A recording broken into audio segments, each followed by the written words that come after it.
इस वक्त हमारे साथ एक ऐसे शख्सियत है जिन्हें बताने की आवश्यकता नहीं, फिर भी मैं बता दूं कि इनका नाम राहुल वर्मा, जो कि जिला निर्वाचन आइकॉन नवादा के भी हैं और एक कलाकार हैं, फिल्म निर्देशक भी हैं। इन्होंने कई मगही फिल्में भी जो है निर्माण किया और कई सीरियलों में भी काम किया। पहले आपका मैं स्वागत करता हूं अपने चैनल पर। बहुत बहुत धन्यवाद। सबसे पहले दर्शकों को ये बताइए कि आप कहाँ से पले बढ़े, कहाँ आपका जन्म हुआ और कैसे एजुकेशन प्राप्त किया। सबसे पहले पब्लिक फर्स्ट चैनल के सभी मेंबर्स को मैं धन्यवाद देता हूं, आपका भी धन्यवाद देता हूं, आपने मुझे बुलाया। मेरा नाम राहुल वर्मा है और बचपन हमारा यहीं गुजरा, लेकिन एक शौक था कि बाहर जाके पढूं, क्योंकि उस समय ऐसा था कि घर के हालात सही नहीं थे। कई सारे लोगों को देख कर ऐसा लगता था कि बाहर पढ़ने से कुछ बन सकते हैं। यही ललक ने मुझे बाहर लेके गया और पुणे में 11th-12th की पढ़ाई की। 10th मैंने सेंट जोसेफ स्कूल से किया नवादा के, और 11th-12th के बाद जब पढ़ाई करते करते एक हमारे मित्र मिले, वो थे फोटोग्राफर। उन्होंने मुझे मॉडलिंग में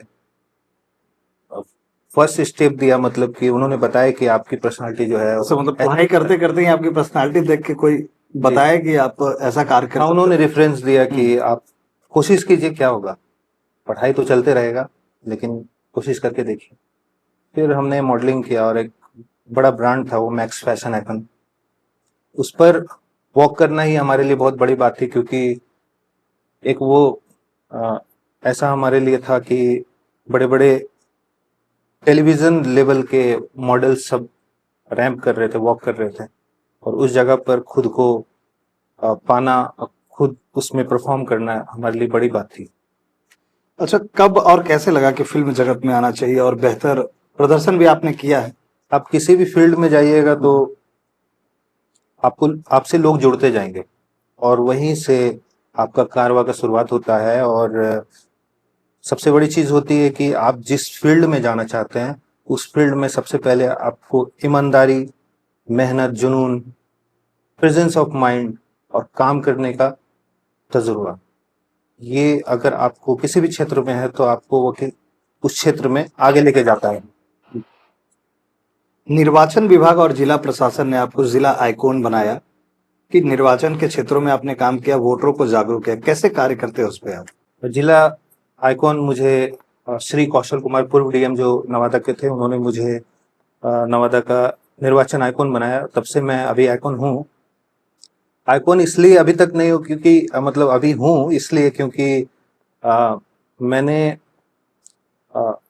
अपना काफी वक्त दिया है लोगों को जागरूक करने में। जैसे जैसे नवादा जिला पदाधिकारी का जैसा जैसा निर्देश आता है, या चुनाव आयोग का चीफ इलेक्टोरल ऑफिसर बिहार जो है उनका जैसा जैसा निर्देश आता है, उस निर्देश के अनुसार हम लोग काम करते हैं और हमने बहुत कुछ दिया। चूंकि मैं फिल्म मेकिंग और डायरेक्शन के फील्ड से हूँ तो हम कई तरह के उन्हें फिल्म, मगही गीत, मगही फिल्म और सॉन्ग सब दिया है। और अभी हाल में ही बिलीफ इन बैलेट भारत निर्वाचन आयोग द्वारा प्रकाशित की गई थी, जिसमें हमारे द्वारा किए गए जागरूकता कार्यक्रम जो गांव-गांव जाकर के, आपका इंडिया बुक ऑफ रिकॉर्ड में भी नाम दर्ज है। जी, मैं बता रहा हूँ कि जहां जहां मैं जागरूकता करने गया था तो वहां पर जहां वोटिंग परसेंटेज कम है वहां हमने जागरूकता किया, और यही सब चीज को लेकर के बिलीफ एंड बैलेट में हमारा नाम। और इंडिया बुक ऑफ रिकॉर्ड्स के बारे में आप बोल रहे हैं, तो हमने एक फिल्म बनाई थी ललक, जिसकी शूटिंग नवादा में की गई थी। उस शॉर्ट फिल्म थी, उस फिल्म का एक शिक्षा को लेकर के एक बहुत बड़ा ये था कि शिक्षा को कैसे आगे बढ़ाएं। तो एक ललक थी उसमें कि एक उसे अच्छा इंसान बनना है, तो अच्छा इंसान बनने के लिए शिक्षित होना भी बहुत जरूरी होता है। तो इस फिल्म को मुझे काफी अवार्ड्स मिले थे और इसी के कारण मेरा नाम जो है इंडिया बुक ऑफ रिकॉर्ड्स में दर्ज है। सबसे बड़ी बात देखिए, अभी ये आ रही है कि भोजपुरी हो या बॉलीवुड, लोग व्यू पाने के लिए, सब्सक्रिप्शन बढ़ाने के लिए सारी हदें पार कर जाते हैं। हदें की अगर मैं बात करूं तो गाली गलौज से लेकर मतलब जिस तरीके से अश्लीलता जो परोसा जा रहा है वो आप भी समाज में रह रहे हैं, तो उससे समाज में सुधार आ रहा है या समाज बिगड़ रहा है, आप कैसे देखते हो उसको? ये तो आप ही देखिए ना, लोग गांव-गांव में अभी मोबाइल लेकर के वीडियोस, अश्लील वीडियोस देखते हैं, उसे फॉलो करते हैं।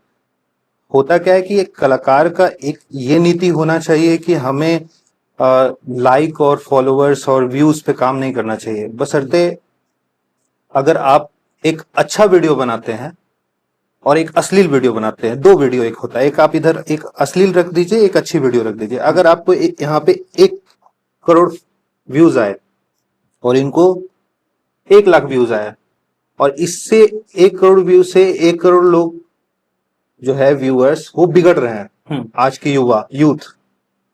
और इस 1 लाख व्यूज से अगर 1,000 लोग भी जागरूक हो रहे हैं, उनको हाँ, नॉलेज शिक्षित हो रहे हैं, शिक्षित हो रहे हैं और एक अच्छा ज्ञान मिल रहा है, तो हमारे लिए कौन बड़ा होता है, व्यूअर्स या फिर? तो आप कैसे देखते हैं व्यूअर्स और फॉलोअर्स कैसे?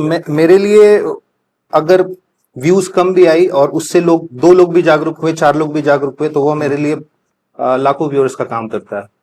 मतलब कहीं ना कहीं कि जो लोग बनाए कंटेंट क्रिएट करे वो कहीं ना कहीं कंटेंट में जागरूकता या फिर शिक्षा या फिर सीख होना चाहिए। बिल्कुल, आप देख रहे होंगे अगर जब एक कलाकार अगर अश्लील परोस रहे हैं, वो गाली परोस रहे हैं, तो जो देखने वाले भी व्यक्ति होंगे, बच्चे देखेंगे, उन पे तो क्या उन पे प्रभाव पड़ेगा। प्रभाव पड़ रहा है। इस बात को आप मानते हैं कि क्यों नहीं 1 लाख ही व्यूवर हो, लेकिन बेहतर शिक्षा और या फिर जो है जागरूकता की चीज होनी चाहिए। मेरे ख्याल से 1 लाख व्यूअर्स में 10,000 व्यूअर्स और 1,000 व्यूअर्स भी अगर होती है, अगर आपके बेहतर उस कंटेंट व्यूज से लोग अच्छा समाज में अच्छा प्रभाव पड़ रहा है, तो वो हमारे लिए बेहतर है। अच्छा, चुनाव में आपकी क्या भूमिका रहती है? जैसे आप चुनाव आइकॉन नवादा जिले के हैं, क्या भूमिका रहती है आपकी? चुनाव में हमें जो दायित्व दिया जाता है, सबसे पहला ये होता है कि युवा, बुजुर्ग, महिला, दिव्यांग, इन सब को जागरूक करना। दूसरा ये होता है कि जिन जिन जगह पर वोटिंग परसेंटेज कम हुआ है, उस जगह पर जाकर लोगों को जागरूक करना। सबसे ज्यादा प्रॉब्लम ये होता है नक्सल प्रभावित क्षेत्रों में जाकर वहां के लोगों से बात करना, वो हमारे लिए बहुत बड़ा परेशानी, चुनौती भी होती है। और जागरूक करना तो बड़ी बात है, लेकिन उनसे बात करना, उनको समझाना कि हम क्यों आए हैं। राहुल जी, जब आप गांव जाते होंगे, सबसे बड़ी बात यह है कि समस्या, जैसे आपने बताया, जागरूकता की कमी है और शिक्षा की कमी है। तो जात पात से लोग उठे हैं या फिर वही अभी जातियों पातियों में बटे हैं? नहीं, हम अगर नक्सल प्रभावित क्षेत्र में जहां गए हैं, तो मुझे ऐसा लगता है कि उन लोगों को आप जैसे शिक्षा दीजिएगा वैसा वो प्राप्त करें। शिक्षा की अभाव है गांव में। शिक्षा सबसे बड़ा चीज रोजगार होती है। अगर आप सही तरीके से खा पी रहे हैं, तो हमें लगता है कि वो अच्छे से बच्चे को पढ़ा भी सकते हैं। और जब तक शिक्षा उस गांव में नहीं पहुंचेगी, अभी हम देखे हैं, अभी मैं रजौली के पिछली गांव में, मैं आपका एक न्यूज बताता हूँ। मुझे जाने में काफी परेशानी हुई थी। मैं काफी मतलब पहाड़ के ऊपर चढ़ के 2 रास्ते से मैं निकला। एक रास्ते में फंस गया था, तो दूसरा रास्ता से निकला था। उस स्कूल में मैं गया था, प्राथमिक विद्यालय थी। वहां पर शिक्षक 4 थे, बच्चे 6 थे। अब बताइए, जब मैं उस गांव में गया था, वो चोरडीहा से पहले है, पिछली नाम है, तो देखा कि काफी जनसंख्या है। लोगों में बस यही है कि हम कैसे खाएं और कमाएं। सबसे बड़ी सुविधाओं के लिए भी तरस रहे हैं लोग, और बिल्कुल क्या है कि शिक्षा की अभाव कहीं ना कहीं है, उसी से इस तरीके की हालत। हमें लगता है कि सबसे बड़ा चीज होता है उस जगह पे विकास होना। अगर विकास होता है तो हमें लगता है कि वह भी सुधरेगी। आपके क्षेत्र में, फिल्मी जगत में जो आपसे जुड़े लोग हैं, आपसे जिनको लगता है कि आपको देख के आपके जैसा बनना चाहिए, उनके लिए क्या कुछ कहेंगे? हमें लगता है कि आप ईमानदारी से काम कीजिए, और सबसे बड़ा चुनौती ये होती है कि आप किसी से कंपटीशन नहीं कीजिए। आप खुद को झांकिए और खुद को इतना टैलेंट, अपने आप के टैलेंट को एक्सप्लोर कीजिए और खुद आगे बढ़िए। आपके सामने बहुत सारी चुनौतियां आएंगी, काफी सारे कॉम्पिटिटर आएंगे, आपसे अच्छे अच्छे कलाकार भी होंगे, आपसे अच्छे अच्छे दिखने वाले भी होंगे, लेकिन हमें खुद से कंपटीशन करना है। और खुद से जीत हासिल करनी है बस। अभी सबसे बड़ी चुनौती होती है कि नए युवा जो इस लाइन में आना चाहते हैं, उनके गार्जियन मना करते हैं, कुछ नहीं रखा है, पढ़ाई लिखाई करो, आईएएस आईपीएस बनो। वैसे गार्जियनों के लिए भी कोई संदेश? मैं चाहूंगा कि काफी किसी आपने भी देखा भी होगा। जी, मैं चाहूंगा कि जितने भी दर्शक देख रहे हैं, आपके बच्चे किसी भी फील्ड में जाना चाहें, उसे रोकिए मत, क्योंकि अगर मुझे भी मेरे पिताजी रोकते तो मैं आज ना ही इतने सारे अवार्ड्स जीतता, और ना ही चुनाव आयोग के जिला आइकॉन होता, और ना ही इतना इंडिया बुक ऑफ रिकॉर्ड्स में नाम दर्ज होता। तो मेरे पिताजी, मेरे परिवार ने काफी सपोर्ट किया है, और आपके चैनल का मैं बहुत बहुत आभार व्यक्त करता हूं कि आपके माध्यम से मैं दर्शकों को बता रहा हूं, और मेरे पिताजी, मेरे फैमिली पूरा सपोर्ट करते हैं। आज इस जगह पे आप मुझे देख रहे हैं तो सबसे बड़ा देन उनका है। अब एक चीज और कि निर्वाचन आयोग का आप आइकॉन नवादा जिले से हैं, तो वोटरों को क्या कहेंगे? वोटरों के लिए भी एक संदेश दीजिए जी। कि वोटर जागरूक हो, ज्यादा से ज्यादा मतदान करें। और जैसा कि हम लोग जिला प्रशासन के, मैं भी पत्रकार हूं, जर्नलिस्ट हूं, तो मैं भी चाहता हूं कि वोटर जागरूक हो और ज्यादा से ज्यादा मतदान करें। आप क्या कहेंगे? आने वाले विधानसभा चुनाव जो अभी महीने 1.5 महीने में होने वाला है, तो मैं सभी मतदाताओं से कहना चाहूंगा कि चुनाव आयोग द्वारा दी गई जो भी सुविधाएं हैं उसकी जानकारी निकालिए, जानकारी लीजिए। सारी चीजें फोन में होती है। 1950 एक चुनाव आयोग द्वारा दी गई एक टोल फ्री नंबर है। किसी भी जानकारी के लिए चुनाव से संबंधित उस नंबर पे कॉल कीजिए, जानकारी लीजिए। और महिला, युवा, बुजुर्ग, दिव्यांग, ये सभी लोग मिलकर वोटिंग परसेंटेज बढ़ाइए, क्योंकि जब तक आप घर से निकलिएगा नहीं, तब तक घर के बाहर का विकास कैसे होगा। इसलिए हर एक वोट जरूरी होता है। सब मिलकर वोट दीजिए और लोकतंत्र को मजबूत बनाइए। बहुत बहुत धन्यवाद आपका। बहुत बहुत धन्यवाद। शुक्रिया। Thank you.